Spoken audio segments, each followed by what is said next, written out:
नमस्कार दोस्तों, कैसे हैं आप? आई होप आप सभी बहुत ही अच्छे होंगे। ठीक है। एक नई सोच के साथ जो पिछला लेक्चर हमने जहाँ पर छोड़ा था, यहाँ आर्मी पोस्ट ऑफिस के लास्ट में यहाँ तक हम पढ़ चुके थे। ठीक है। आज हम इससे आगे का पढ़ेंगे। आज हम जो हमारा ऑर्गेनाइजेशन था सिलेबस का, उसको कंप्लीट करेंगे। ठीक है। एक बार आपको मैं सिलेबस की आउटलाइन दिखा देता हूँ।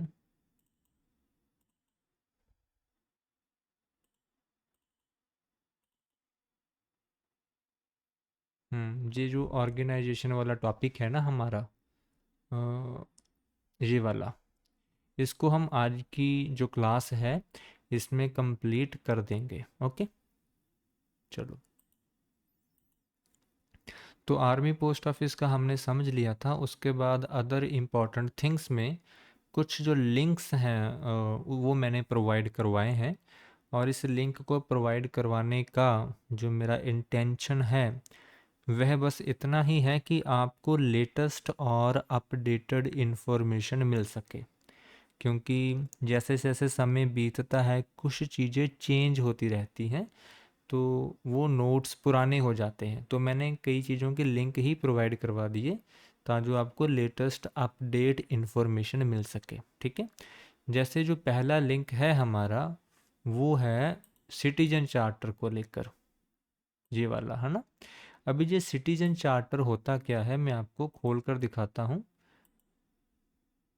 सिटीजन चार्टर डॉक्यूमेंट्स होता है सिटीजन्स के लिए।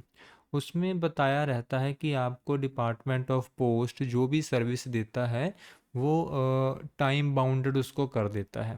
जैसे जहाँ पर आप देखिए कि अगर फर्स्ट क्लास मेल की डिलीवरी हो, अगर लोकल में डिलीवरी हो तो 2 दिन के अंदर डिलीवरी होनी चाहिए।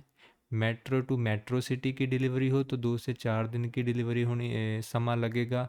अगर सेम स्टेट हो तो 2 से 6 दिन का समय लग सकता है। State capital to state capital हो तो 3 से 5 दिन का समय लग सकता है। और रेस्ट ऑफ ए कंट्री 5 से 6 दिन का समय लग सकता है। आपको इसमें याद कुछ नहीं करना, लेकिन मैं आपको बताना चाहता हूँ कि सिटीजन चार्टर का मतलब है कि हम जो इंडिया के सिटीजन्स हैं उनको कुछ जो भी सर्विसेज डिपार्टमेंट ऑफ पोस्ट देता है उनको टाइम बाउंडेड किया हुआ है। ठीक है। वो वादा करता है डिपार्टमेंट ऑफ पोस्ट अपने कस्टमर के साथ कि इतने समय के अंदर हम आपको यह सुविधा प्रदान करेंगे। टाइम बाउंडेड कर दिया है। उस डॉक्यूमेंट को क्या कहते हैं? उस डॉक्यूमेंट को कहते हैं सिटीजन चार्टर। ठीक है। ऐसा ना हो कि कभी क्वेश्चन पेपर में सिटीजन चार्टर कहीं पर लिखा हो और आपको पता ही ना हो कि उसका क्या मतलब है। इसीलिए मैंने आपकी इन्फॉर्मेशन के लिए इस लिंक को जहाँ पर पेस्ट किया है। अदरवाइज इसमें कुछ पूरा याद नहीं करना है। फिर भी कभी भी आपको पॉइंट आउट हो कि कहीं से ऐसा कोई क्वेश्चन आया है तो आप सिटीजन चार्टर को रेफ़र कर सकते हैं। ठीक है। और जो दूसरा लिंक है, जो हमारे लेटेस्ट मिनिस्टर ऑफ कम्युनिकेशन कौन है, अगर आप इस लिंक को ओपन करेंगे तो उनकी जो डिटेल है पूरी वो आ जाएगी। जैसे फ़िलहाल में जब मैं ये लेक्चर रिकॉर्ड कर रहा हूँ तो मिस्टर ज्योतिरादित्य एम सिंधिया हमारे मिनिस्टर ऑफ कम्युनिकेशन हैं। और मिनिस्टर ऑफ कम्युनिकेशन के साथ साथ वो minister of development of north eastern region के मिनिस्टर भी है। ठीक है। तो क्वेश्चन ये भी तो एग्जाम में पूछा जा सकता है, तो हमें पता होना चाहिए। ठीक है। बाकी इनके बारे में जो थोड़ा सा बताया है कुछ ज़्यादा इम्पोर्टेंट तो नहीं है, लेकिन हाँ इसमें सबसे ज़्यादा इम्पोर्टेंट तो इनका नाम और इनको कौन कौन से चार्ज मिले हैं वह बात है। ठीक है। तो कभी भी इन फ्यूचर मिनिस्टर्स चेंज होते हैं तो अपने आप ही आपको अपडेटेड इन्फॉर्मेशन जो है इस लिंक से मिल जाएगी। और अगर कभी भी लिंक काम ना भी करे तो इंडिया पोस्ट की वेबसाइट पर जाकर अबाउट अस में जाकर आपको कैबिनेट मिनिस्टर के बारे में पता लग जाएगा। ठीक है। इसके अलावा आप लेटेस्ट मिनिस्टर ऑफ स्टेट के बारे में जानना चाहते हैं कि आज के दिन में वह कौन है, तो इस लिंक से पता लग जाएगा। इनका नाम है डॉक्टर चंद्रशेखर पेम्मासनी। ठीक है। ये है minister of state for communication. और इनको साथ में कोई और एडिशनल चार्ज नहीं मिला है। तो बेसिकली आप इनका नाम और इनका डेजिग्नेशन याद रखें। ये डिटेल वैसे इंपॉर्टेंट तो नहीं होती है, आज तक कभी इससे पूछा तो नहीं गया है, लेकिन आप अगर आपको ज़रूरी लगे, समय हो तो पढ़ सकते हैं। ठीक है। और नेक्स्ट है भी latest member of a postal service board. हमने पिछली क्लास में पोस्टल सर्विस बोर्ड को समझा था। अभी उसके मेंबर्स कौन कौन हैं ये भी हमें याद रखना है, क्योंकि ये पूछा जाता है। जैसे सेक्रेटरी कौन है डिपार्टमेंट ऑफ पोस्ट के, उनका नाम क्या है। डीजी कौन है, उनका नाम क्या है। मेंबर्स ऑपरेशन कौन है, उनका नाम क्या है। मेंबर्स टेक्नोलॉजी कौन है, उनका नाम क्या है। मेंबर कोऑर्डिनेशन कौन है, उनका नाम क्या है। मेंबर पर्सनल कौन है, उनका नाम क्या है। मेंबर बैंकिंग एंड डीबीटी कौन है, उनका नाम क्या है। मेंबर प्लानिंग एंड एचआरडी कौन है, उनका नाम क्या है। इस तरह से नीचे तक आपने याद रखना है। सेक्रेटरी पोस्टल सर्विस बोर्ड कौन है, उनका नाम क्या है। तो कुछ स्टूडेंट्स को ना एक बड़ी दिक्कत रहती है, वो भी ये सभी नाम आपने याद रखने हैं। पहली बात, ये फ़ोन नंबर याद नहीं रखने, ये भी याद नहीं रखना, ईमेल एड्रेस भी याद नहीं रखने, आपने सिर्फ पहले 2 कॉलम याद रखने हैं। अभी स्टूडेंट्स को एक दिक्कत इसमें और रहती है। स्टूडेंट्स पूछते हैं मुझसे कि सर यहाँ पर भी सेक्रेटरी है और यहाँ पर भी सेक्रेटरी है, तो क्या ये दोनों एक डेजिग्नेशन है। तो दोस्तों बात कुछ इस तरह से है कि ये जो सेक्रेटरी है, ये डिपार्टमेंट ऑफ पोस्ट के सेक्रेटरी हैं। ठीक है। लेकिन ये जो सेक्रेटरी है ये सिर्फ पोस्टल सर्विस बोर्ड के सेक्रेटरी हैं। डिपार्टमेंट ऑफ पोस्ट में पूरा पोस्ट ऑफिस का स्ट्रक्चर आ जाता है, जिसमें पूरा इंडिया, सारे सर्कल, सारे रीजन, सारी डिवीज़न, सारी सब डिवीज़न्स, सभी एचओ, सभी एसओ, सभी बीओस, सभी आरएमएस के डिवीज़न से सब कुछ आ जाता है। लेकिन जो लास्ट वाला सेक्रेटरी है ना, वो सिर्फ पोस्टल सर्विस बोर्ड के लिए ही रिस्पॉन्सिबल है। ठीक है। तो दोनों अलग अलग अथॉरिटीज़ हैं। ठीक है। चलिए, इनको आपने याद रखना है। और उसके बाद एक और है, board council committee and other bodies, इसको भी पढ़ेंगे हम। इसमें हमारे डिपार्टमेंट के अंदर ना कुछ बोर्ड्स हैं, कुछ काउंसिल्स हैं, कुछ कमेटीज़ हैं और भी बॉडीज़ हैं। जैसे पोस्टल सर्विस बोर्ड के बारे में तो मैंने आपको अच्छी तरह से पहले ही बता दिया है, तो उसके बारे में अभी हम यहाँ पर फिर से नहीं पढ़ेंगे। ठीक है। जैसे एक हमारे पास कमेटी होती है, postal standing committee and consultative committee of parliament. ठीक है। पार्लियामेंट की कमेटी होती है, इसका काम क्या होता है, special role in formulation and implementation of the policies and program of the department. ठीक है। बस आपने इसी तरह से लाइन को याद रखना है जिस तरह से यहाँ पर लिखा हुआ है। ओके। उसके बाद होता है जेसीएम अरेंजमेंट। जैसे हमारे स्टाफ्स के क्या होते हैं, यूनियन होते हैं। हो सकता है एमटीएस की अलग यूनियन हो, जीडीएस की अलग हो, एमटीएस की पोस्टमैन की अलग हो, पीए की अलग हो, तो वो यूनियन होते हैं, है ना। तो यूनियन भी अपनी आवाज़ जो है वो रखना चाहता है। वो अपने स्टाफ उसका जो स्टाफ है उसमें कोई भी अगर काम करते समय दिक्कत आ रही है, तो उसको वो क्या है, पोस्टल सर्विस बोर्ड तक पहुंचाता है। ठीक है। तो ये जेसीएम अरेंजमेंट के तहत ही ऐसा संभव है कि जो रिकॉग्नाइज्ड स्टाफ यूनियन है वो पोस्टल सर्विस बोर्ड के साथ जो मीटिंग है ना वो कर सकते हैं, और उसमें जो भी वो कहना चाहते हैं, अपनी आवाज़ उठाना चाहते हैं, वह उठा सकते हैं। ठीक है। तो आपको पता होना चाहिए कि जीसीएम अरेंजमेंट क्या होता है। नेक्स्ट है postal service staff welfare board, इसकी शॉर्ट फॉर्म है PSSWB। ठीक है। Postal service board staff welfare board का काम क्या है कि development, organize and exercise overall control in respect of the staff humanities and welfare institution. मतलब कि अपने स्टाफ के अच्छी और भलाई के लिए काम करना, उनके लिए स्पोर्ट्स प्रोवाइड करवाना, एथलेटिक्स प्रोवाइड करवाना, उनके लिए कल्चरल एक्टिविटी जो है वो उपलब्ध करवाना, और इनके जो चेयरमैन होते हैं, जो postal service staff welfare board के जो चेयरमैन होते हैं वो कौन होते हैं? वो होते हैं ऑनरेबल मिनिस्टर ऑफ कम्युनिकेशन। ठीक है, जैसे ज्योतिराव सिंधिया जी।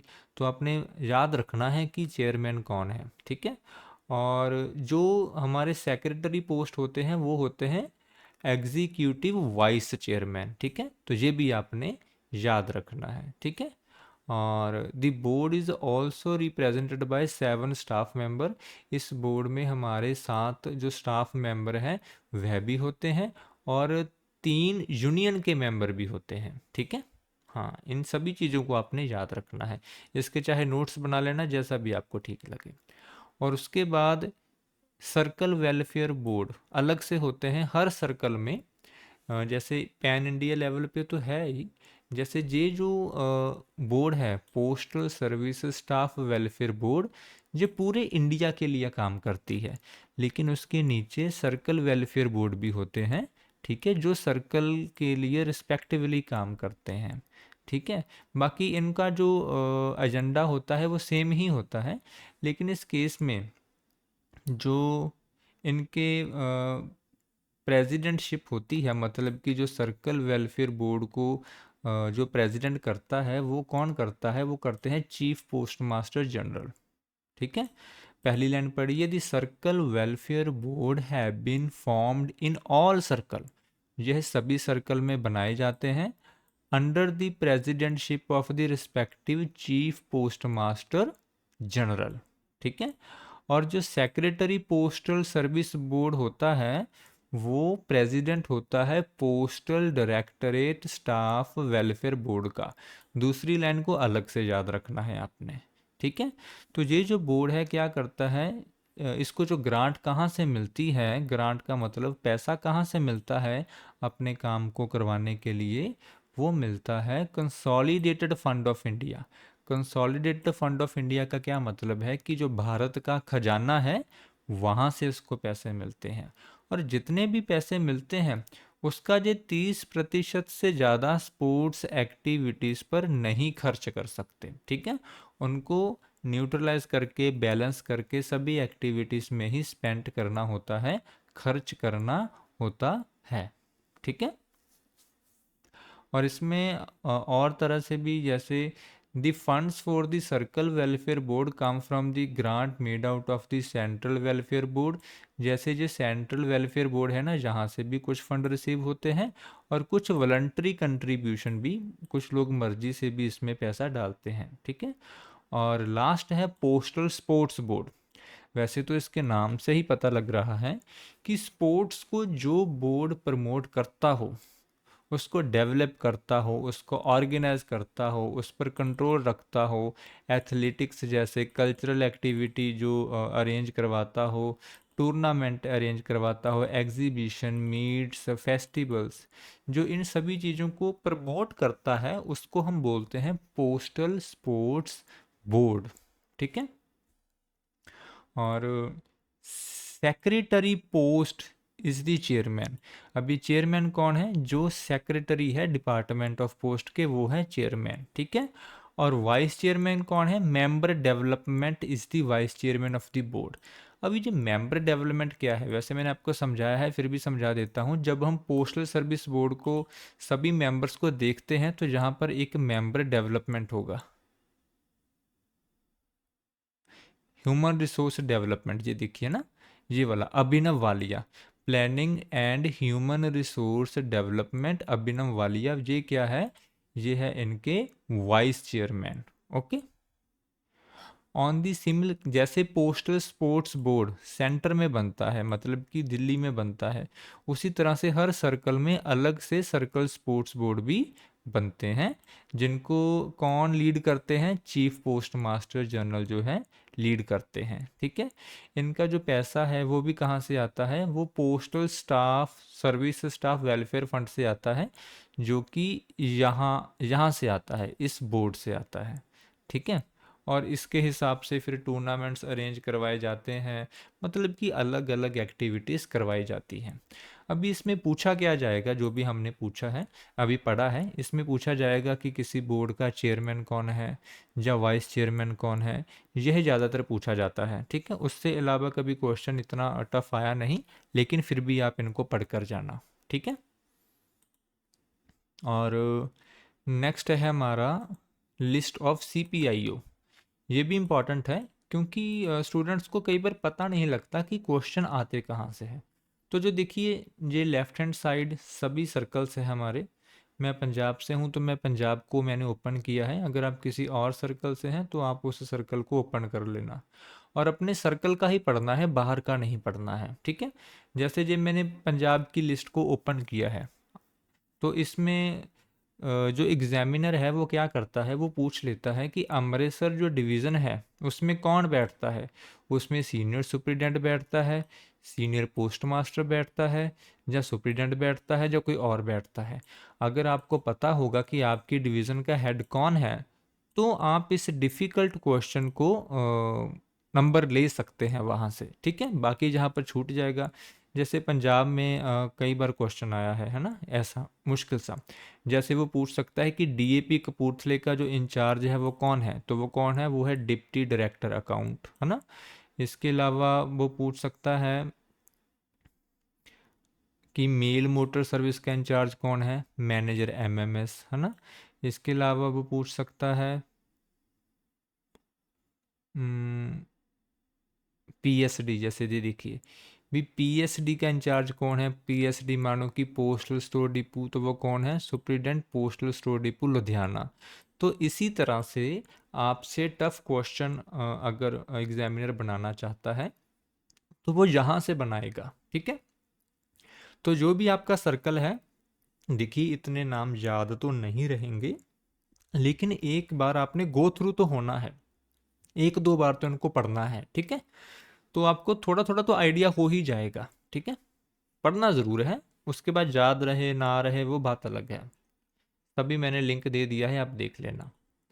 और उसके बाद आज के दिन में सेक्रेटरी कौन है, वैसे जो मैं पहले बात कर चुका हूँ, जो सेक्रेटरी है वो है वंदिता कौल जी। ठीक है, आपने बस इनका नाम ही याद रखना है, बाकी कुछ अभी तक कभी पूछा नहीं गया है हमारे एग्ज़ाम में, लेकिन अगर चाहे तो बाकी चीज़ें भी आप देख सकते हैं। ठीक है, आज के दिन में DG कौन है, इसको देखना चाहते हैं तो DG है हमारे संजय शरण जी, श्री संजय शरण। अभी तक नाम ही पूछा गया है, बाकी चीज़ें कभी पूछी नहीं गई हैं, लेकिन फिर भी आप पढ़ना चाहे तो इसको पढ़ सकते हैं। ठीक है, तो इन लिंक से क्या होगा, आपको सारी लेटेस्ट इन्फॉर्मेशन मिल जाएगी जो कि बदलती रहती है, इसीलिए मैंने इनका लिंक प्रोवाइड करवा दिया है। ओके, और अभी हमने जो 23 सर्कल हमारे इंडिया में हैं उनको पढ़ेंगे कि उनका सर्कल का नाम क्या है, उसका हेडक्वार्टर कौन सा है, और कौन कौन से स्टेट इस सर्कल के अंदर आते हैं। ठीक है, चलिए ये हमारा बस लास्ट ही टेबल है, उसके बाद हमारा ऑर्गेनाइजेशन कंप्लीट हो जाएगा। तो जैसे हमारा एक सर्कल है आंध्र प्रदेश, आंध्र प्रदेश का हेडक्वार्टर है विजयवाड़ा, और आंध्र प्रदेश सर्कल में आंध्र प्रदेश स्टेट भी आती है और जन्म भी आता है। ठीक है, दूसरा सर्कल है हमारा असम, असम का हेडक्वार्टर है गुवाहाटी। ठीक है, इसमें सिर्फ असम स्टेट ही आता है। तीसरा सर्कल है वो है बिहार, बिहार का हेडक्वार्टर है पटना, और पटना बिहार में सिर्फ बिहार स्टेट ही आता है। चौथा हमारा जो सर्कल नेम है वो है छत्तीसगढ़, और इसका हेडक्वार्टर है रायपुर, और छत्तीसगढ़ सर्कल में सिर्फ छत्तीसगढ़ स्टेट ही आता है। पांचवा है दिल्ली सर्कल, जिसका हेडक्वार्टर है न्यू दिल्ली, इसमें सिर्फ दिल्ली ही आता है। छठा जो हमारा सर्कल नेम है वो है गुजरात, जिसका हेडक्वार्टर है अहमदाबाद में, इसमें गुजरात स्टेट भी आता है, दमन एंड दीव जो यूटी है वो भी आती है, दादरा नगर हवेली जो यूटी है वो भी आती है। ठीक है, ये तीनों जो एरिया है ये गुजरात सर्कल में ही आती है। ठीक है, नेक्स्ट सर्कल है हरियाणा, जिसका जो हेडक्वार्टर है वो है हरियाणा, हरियाणा कैंट नहीं दोस्तों, यहाँ पर सही करना अम्बाला कैंट। ठीक है, क्या है, अम्बाला कैंट है, जिसमें हरियाणा स्टेट ही आता है, ठीक है। और नेक्स्ट सर्कल है जम्मू एंड कश्मीर, जिसका हेडक्वार्टर है श्रीनगर। इसमें अभी जम्मू एंड कश्मीर और साथ में लेह एंड लद्दाख, क्योंकि अभी ये अलग हो गया है तो ये भी इसमें ही आता है, ठीक है। पहले जम्मू एंड कश्मीर एक स्टेट था ना, क्योंकि अभी जो लद्दाख है वो अलग हो गया है, तो वो भी इसी के अंडर ही काम करता है, ठीक है। तो नेक्स्ट जो सर्कल है वो है झारखंड। झारखंड का जो हेडक्वार्टर है वो है रांची, इसमें झारखंड स्टेट ही आता है। नेक्स्ट जो सर्कल है वो है कर्नाटका, कर्नाटका के स्पेलिंग। उसके बाद उसका जो हेडक्वार्टर है वो है बेंगलोर, उसमें कर्नाटका स्टेट ही आता है, ठीक है। जहाँ पर कर्नाटका के स्पेलिंग आप सही कर लेना। नेक्स्ट जो सर्कल है वो है केरला, जिसका हेडक्वार्टर है तिरुवनाथापुरम, जिसमें केरला स्टेट भी आता है। और जो लक्षद्वीप के आइलैंड है ना, यूटी है जो, वो भी इसके अंडर ही आती है, ठीक है। जो नेक्स्ट सर्कल है वो है मध्य प्रदेश, जिसका जो हेडक्वार्टर है वो है भोपाल, और इसमें मध्य प्रदेश स्टेट ही आता है। नेक्स्ट सर्कल नेम है महाराष्ट्र, जिसका जो हेडक्वार्टर है वो है मुंबई, और इसमें महाराष्ट्र स्टेट भी आता है सर्कल में, और गोवा स्टेट भी आता है, ठीक है। गोवा स्टेट भी महाराष्ट्र सर्कल के नीचे ही काम करता है। नेक्स्ट है नॉर्थ ईस्टर्न सर्कल, जिसका हेडक्वार्टर है शिलोंग। इसमें नॉर्थ ईस्टर्न सर्कल में टोटल 6 स्टेट्स आते हैं, एक मणिपुर, एक मेघालय, एक मिजोरम, एक अरुणाचल प्रदेश, एक त्रिपुरा, एक नागालैंड, ठीक है। ये इंपॉर्टेंट हो जाता है, जहाँ से काफ़ी एमसीक्यू बन सकते हैं। नेक्स्ट है हिमाचल प्रदेश सर्कल, जिसका हेडक्वार्टर है शिमला, और इसमें हिमाचल प्रदेश स्टेट ही आता है। नेक्स्ट है ओडिशा सर्कल, जिसका हेडक्वार्टर है भुवनेश्वर, जिसमें ओडिशा स्टेट ही आता है। नेक्स्ट है पंजाब सर्कल, जिसका हेडक्वार्टर है चंडीगढ़ में, जिसमें पंजाब स्टेट भी आता है और चंडीगढ़ यूटी भी आती है, ठीक है। नेक्स्ट है हमारा राजस्थान सर्कल, जिसका हेडक्वार्टर है जयपुर में, और इसमें राजस्थान स्टेट ही आती है। नेक्स्ट है हमारा तमिलनाडु सर्कल, जिसका हेडक्वार्टर है चेन्नई में, और इसमें तमिलनाडु स्टेट और पौंडीचेरी दोनों आती है, ठीक है। नेक्स्ट है हमारा तेलंगाना सर्कल, जिसका हेडक्वार्टर है हैदराबाद सिटी, और जिसमें तेलंगाना स्टेट ही आती है। नेक्स्ट है हमारा उत्तर प्रदेश यूपी, जिसकी जो हेडक्वार्टर है वो है लखनऊ में, और इसमें यूपी स्टेट ही आती है। नेक्स्ट है हमारा उत्तराखंड सर्कल, जिसका जो हेडक्वार्टर है वो है देहरादून में, और इसमें उत्तराखंड स्टेट ही आती है। और लास्ट में हमारा है वेस्ट बंगाल सर्कल, जिसका जो हेडक्वार्टर है कोलकाता में, और इसमें वेस्ट बंगाल स्टेट भी आती है, अंडमान एंड निकोबार आइलैंड भी आते हैं, और सिक्किम स्टेट भी आती है, ठीक है। तो ये जो टेबल है, इसको आपने अच्छी तरह से याद करना है, रिवाइज करना है, बार बार अच्छी तरह से याद करना है। बहुत से क्वेश्चन जो है इस टेबल से पूछे जाते हैं, ठीक है। नेक्स्ट क्लास में हम क्या करेंगे, जो प्रीवियस ईयर क्वेश्चन पेपर है, एग्ज़ाम्स हुए हैं, उनमें जो हमारा जो ऑर्गेनाइजेशन का टॉपिक है, उसमें कौन कौन से जो क्वेश्चन पूछे गए हैं, ठीक है, उसको हम पढ़ेंगे, ठीक है। इसके साथ जो हमारा पहला टॉपिक है, जैसे ये वाला ऑर्गेनाइजेशन वाला, ये आज कंप्लीट हो जाता है। अभी इससे जो प्रीवियस ईयर क्वेश्चन पेपर में जो भी एमसीक्यू आए हैं, वो हम आगे की क्लासेस में पढ़ेंगे, ठीक है, ताकि आपको आइडिया लग सके कि किस तरह के जो क्वेश्चंस हैं डिपार्टमेंटल एग्ज़ाम में पूछे जाते हैं, ठीक है। तो दोस्तों, इसके साथ मैं आपसे विदा लेता हूँ अभी के लिए। जय हिंद, जय भारत, जय जवान, जय किसान।